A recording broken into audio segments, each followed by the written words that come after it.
and welcome to Mouse in the Mitten Trivia Pod, a podcast where you test your Disney trivia knowledge over a variety of topics. My name's Court and I will be your host. Our game will consist of 5 rounds of 6 questions, covering everything from your basic Disney knowledge to some unknown facts. Each question is worth 1 point unless otherwise noted. Make sure you follow us on Facebook, Instagram, and TikTok at Mouse in the Mitten. And if you're watching us over on YouTube, make sure you subscribe, hit that bell for notifications, give this video a thumbs up, in the comments down below, let us know what your score is. Well, there are always changes going on in Disney, and one of the newer changes is rumored to be a change to the rope drop and how that will be going in Magic Kingdom. If you need some help in planning your Disney vacation, make sure everything goes smoothly, all you got to do is email me at mouseinthemitten@gmail.com and we can get you started today. Well, it is one of my favorite times of year. It is the start of spring, which around the state of Michigan means the start of Tigers baseball and the start of the baseball season in general. So all these questions have to do with the sport of baseball, and of course we got to put a Disney twist on it. So let's get started here with question number 1. What 1994 movie stars Danny Glover and Joseph Gordon-Levitt is about a child who can see spiritual beings to help a baseball team play better? The movie also has appearances by Matthew McConaughey, Tony Danza, Adrian Brody, and Christopher Lloyd. Question number 2. Name the 1995 movie starring Thomas Ian Nichols, Joss Ackland, and Kate Winslet about a baseball player who is sent back to the medieval times and has to save Camelot. Question number 3. What 2014 movie starring Jon Hamm is about an agent who goes to India to find cricket players to be pitchers in the US? Question number 4. Name the 2003 Disney Channel original movie about a boy who has to choose between playing baseball and participating in a cooking competition. Bobby Flay also makes an appearance. Question number 5.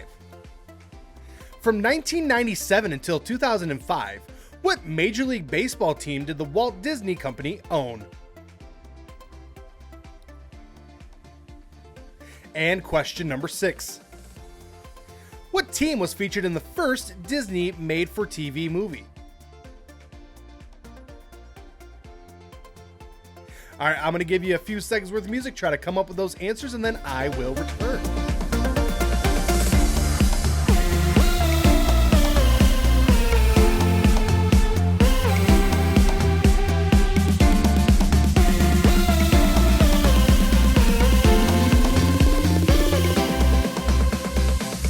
All right, let's give you some answers here on baseball. So question number 1. What 1994 movie stars Danny Glover and Joseph Gordon-Levitt is about a child who can see spiritual beings to help a baseball team play better? The movie also has appearances by Matthew McConaughey, Tony Danza, Adrian Brody, and Christopher Lloyd. Well, that is Angels in the Outfield, a classic movie. Now, some people will say that the 1950s version is better, but this one had a stacked lineup, which at the time, the only one that people pretty much knew were Tony Danza and Danny Glover. The other ones, no one was really on to Matthew McConaughey yet. Adrian Brody, same thing. Christopher Lloyd, yeah, was also a big name as well, but for the most part, there were a couple of hidden gems in there that went on to have huge careers. Question number 2. Name the 1995 movie starring Thomas Ian Nichols, Joss Ackland, and Kate Winslet about a baseball player who is sent back to medieval times and has to save Camelot. Well, that is A Kid in King Arthur's Court. Now, naturally, you hear Thomas Ian Nichols, you probably think The Rookie. Yes, he was also in that one, but he was also in A Kid in King Arthur's Court. He had to go, there was an earthquake, he fell back into medieval times apparently and had to save Camelot as a baseball player, and he was successful. The hidden name in there was Kate Winslet. She had a small role in there. Again, this was before she really blew up. Question number 3.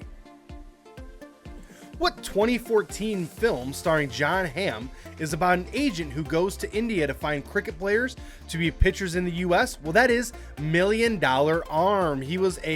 Jon Hamm was a person who was supposed to be a scout for a baseball team.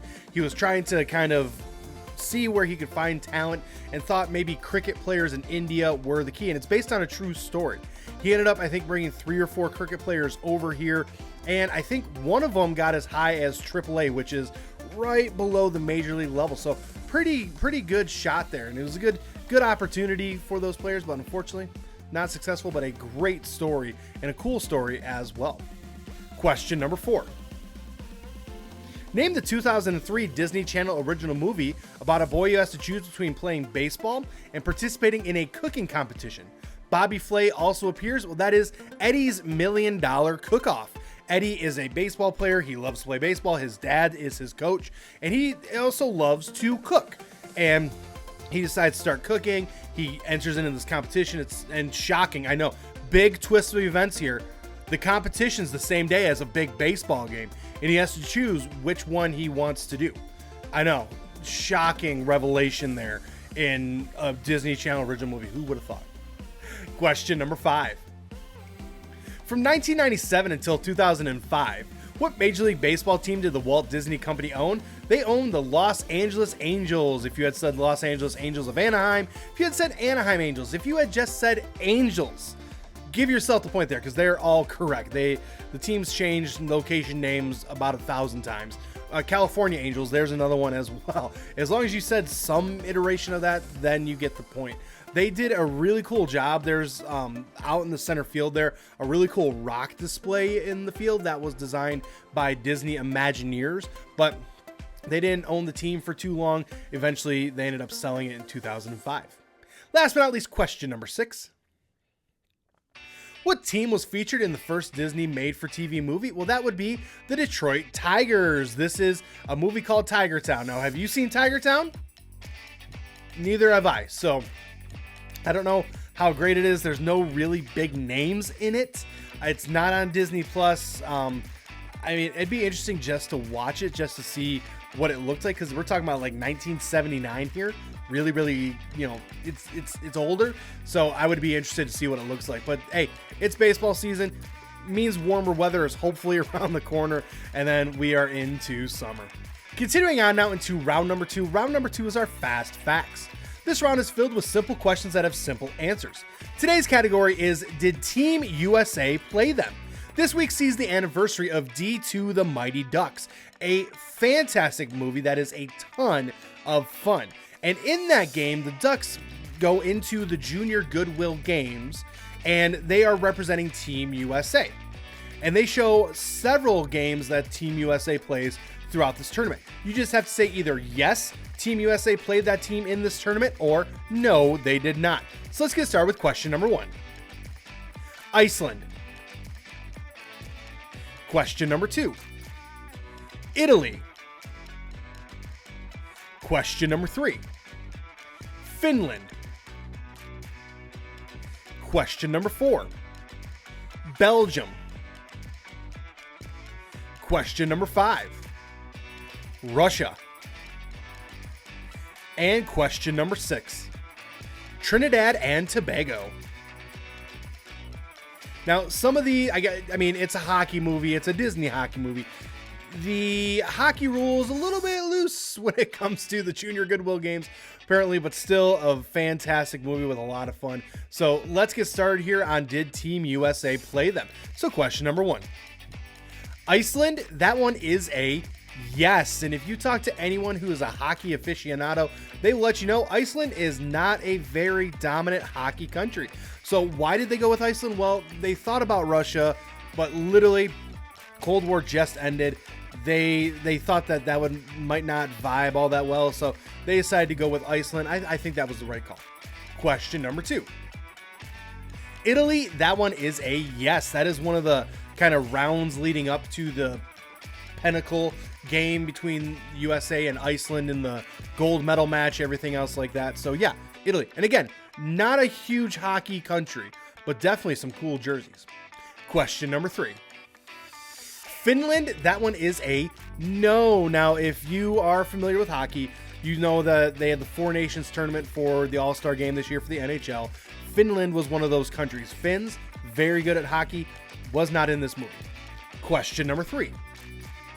Belgium, that one is also a no. Again, hit and miss. They can have some talent that comes and permeates into the highest levels, but Belgium is not the biggest hockey country. Question number 5. Russia, that one is a yes. We do see a brief synopsis of them playing against Russia, and it's very brief, but they do play against Russia with kind of the new look of the jerseys, everything else like that. Last but not least, question number 6. Trinidad and Tobago, that one is a yes. That is actually the first game that we see them play, and it is Trinidad and Tobago has the sweetest hockey sweaters I've ever seen. The tie-dye, everything else like that, it's really, really cool. So props to them for having the coolest uniforms. But again, if you're looking for a fun, goofy hockey movie, D2 The Mighty Ducks is right up your alley. Continuing on now with round number 3. Round number 3 is connecting the circles. The way this round works is I will ask you 5 questions that may or may not be Disney related, but the answers do relate somehow through Disney. And that's going to be your 6th and final question, is what is that Disney connection? So let's get started here with question number 1. What is the title of the national anthem for the United States of America? Question number 2. What was the title and debut track from Britney Spears' second studio album? Question number 3. Name the title of the Beatles' last studio album that was released in 1970 and is also the name of one of the most popular songs on that album.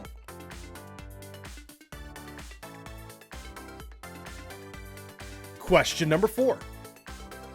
Considered one of the songs that kicked off the grunge era of rock music, what Nirvana song is considered one of the band's most popular songs?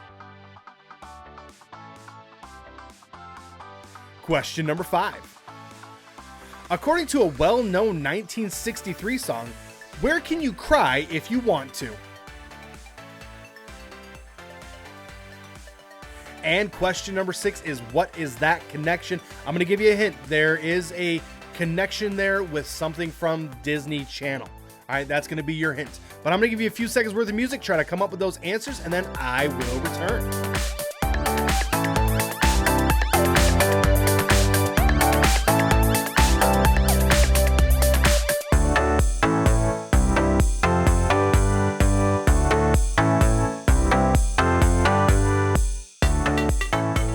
All right, let's get some answers and see if we can connect those circles. So question number 1. What is the title of the national anthem for the United States of America? Well, that would be the Star Spangled Banner. It's, the Oh Jose, can you see da da da da da, etc., etc., etc. That is technically the full title is the Star Spangled Banner. And believe it or not, there's more than one verse. If you didn't know, now you do. Question number 2. What was the title and debut track from Britney Spears' second studio album? Well, that would be Oops, I Did It Again. That is her second album. That is, actually, believe it or not, a song that my wife and I heard on the radio just the other day. I was kind of surprised, like, oh, there it is. And yeah, it's a banger. Question number 3. Name the title of the Beatles' last studio album that was released in 1970 and is also the name of one of the most popular songs on that album. Well, that would be Let It Be. That is a fantastic Beatles song. Definitely, it's right up there. It's either that or Hey Jude that people usually come up with for their first songs when they think of the Beatles. And hey, again, little known fact, the Beatles broke up in the contemporary. It's a fact that I've been told. Question number 4. Considered one of the songs that kicked off the grunge era of rock music, what Nirvana song is considered one of the band's most popular songs? Well, that is Smells Like Teen Spirit. And everyone, as soon as they hear that hook, ba-da-dun, da-da-da-da, da-da-da, they just know, oh, yep, there it is. Then you hear David Grohl with the ba-da, ba-da, ba-da, ba-da. Yeah, everyone knows that song. Definitely one that, like, you're banging a little bit too. Little head nod, yeah. Question number 5. According to a well-known 1963 song, where can you cry if you want to? Well, that would be Your Party. It's my party. I can cry if I want to. A classic 1963 song, been redone several times. But yeah, according to the song, if it's your party, you can cry if you want to. So question number 6 is what is the connection? Well, we had answers such as Star Spangled Banner, Oops, I Did It Again, Let It Be, Smells Like Teen Spirit, and It's My Party, the connection there. Those are all songs that inspired episode titles in the first season of Hannah Montana. If you had said Hannah Montana, if you had said episode titles, something along those lines, give yourselves the point. A pretty eclectic group of songs there, but this week sees the anniversary of the start of the show Hannah Montana on the Disney Channel. Now, these songs all inspired different titles for that first season, and they continued that trend throughout the next couple seasons as well. It's something that they kind of did. It's not called Star Spangled Banner. It's like Star Spangled Hannah or something like that. It's not Oops, I Did It Again. It's Oops, I Lost It or again or something like that. Like, they take it and tweak it a little bit.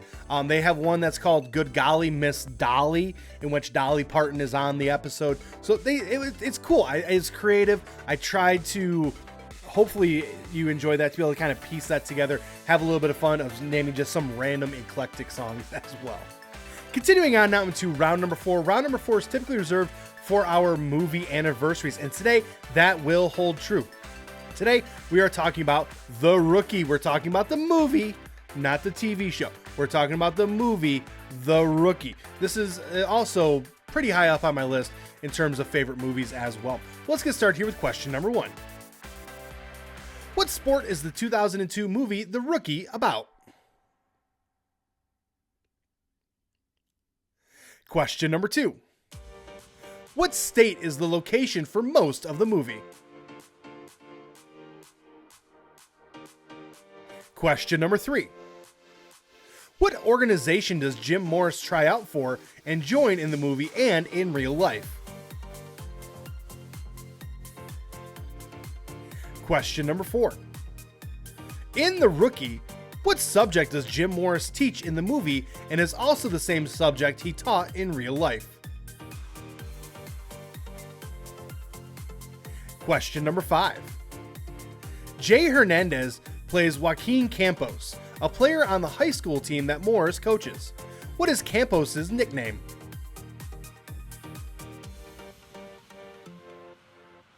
And question number 6. What song is debated over by the guys in the shop while Frank is making dinner for everyone? All right, I'm going to give you a few seconds worth of music, try to come up with those answers, and then I will return.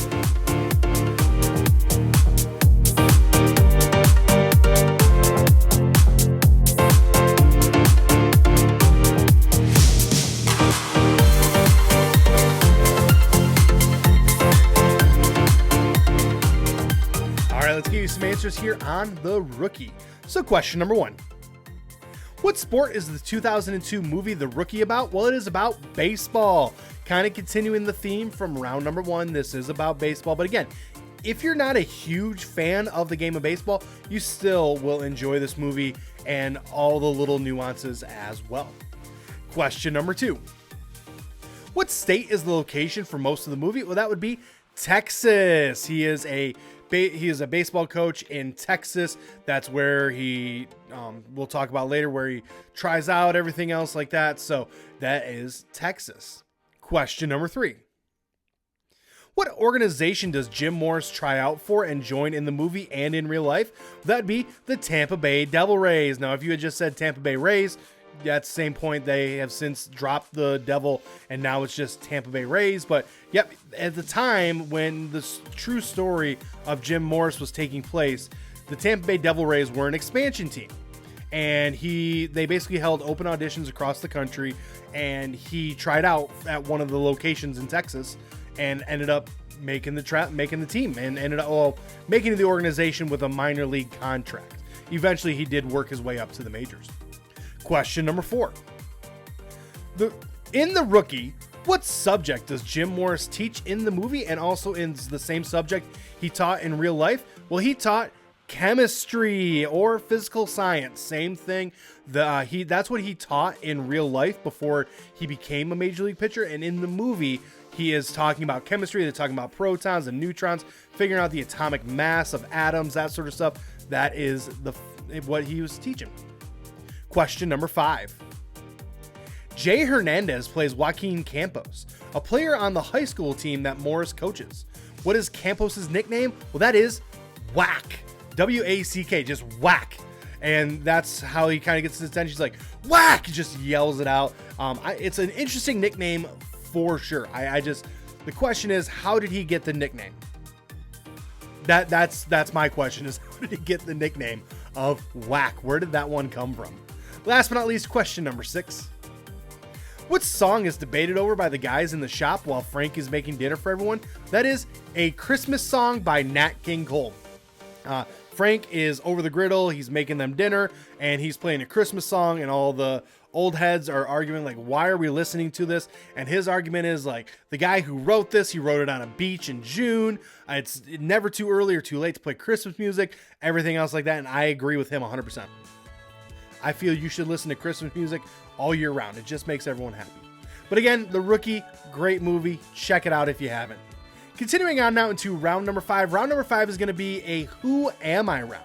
This round works a little bit different. Instead of having 6 questions with each one having an answer, I'm going to give you instead 6 clues as to who this person is. And the fewer clues you get it, the more points you earn. If you get it after the first clue, you get 6 points. After the second, you get 5, so on and so forth. So let's get started here with clue number 1. I was born on March 26, 1950 in Hamilton, Canada. Clue number 2. I was part of Second City at one time and was encouraged by Eugene Levy to continue on the comedy path. Clue number 3. In 1993, I received a Tony nomination for my role in The Goodbye Girl. Clue number 4. I was on SNL for the 84-85 season and have made multiple appearances since. Clue number 5. My Disney movie credits include Jungle to Jungle, The Santa Claus 3, Treasure Planet, and the 30th anniversary live-action Beauty and the Beast special. And clue number 6. In 2021, I received a nomination for Outstanding Lead Actor in a Comedy Series for my role in Only Murders in the Building.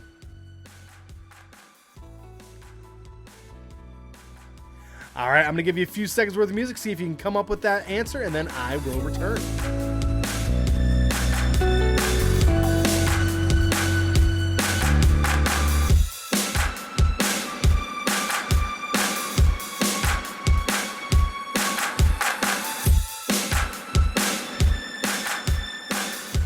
All right, let's get an answer as to who this person is.